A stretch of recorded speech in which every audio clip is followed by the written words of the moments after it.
하지만 일본을 뛰어넘자는 극일 해법을 둘러싼 정치권의 목소리는 제각각입니다.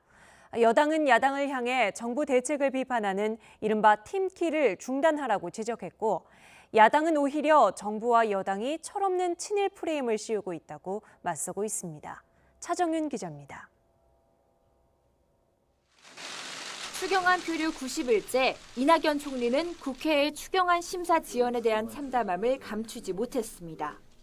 여야 5당 대표가 대통령과 함께 일본의 경제 도발에 대한 공동 대처를 다짐했으면 경제 어려움에도 함께해야 한다며 초당적인 협조를 거듭 촉구했습니다. 국회의 전개가 참담합니다. 경제가 어렵다고 모두가 말한다면 경제를 돕기 위한 추경안의 처리에도 모두가 함께하는 것이 당연합니다.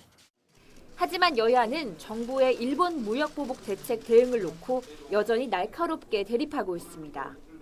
더불어민주당은 자유한국당 황교안 대표가 일본과 총성 없는 경제전쟁을 하는 우리 정부 등 뒤에서 자책골을 넣고 있다며 국민 공감을 얻지 못하고 있는 정당이라고 비판했습니다.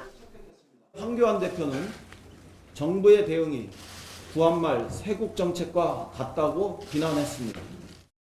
당당한 외교를 하면 나라가 망하기라도 한다는 것입니까?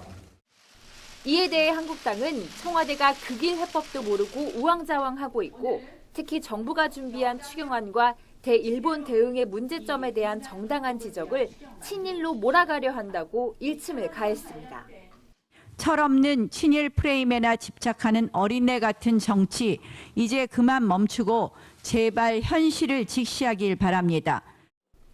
바른미래당은 국회 공전의 가장 큰 책임은 여당에 있다면서도 여야 모두 상대방을 자극하지 말고 일단 추경안 처리는 유보하되 대일 결의안과 민생 법안 의결을 위한 임시국회를 열자고 제안했습니다.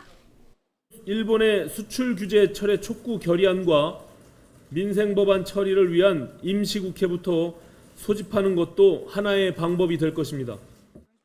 이런 가운데 문희상 국회의장은 미국과 일본 측에 일본의 부당한 수출 규제 조치에 유감을 표하고 화이트리스트 배제 등 추가 조치를 우려하는 내용이 담긴 친서를 보냈습니다.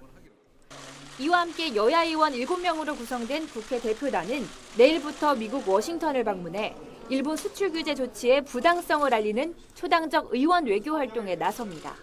YTN 차정훈입니다.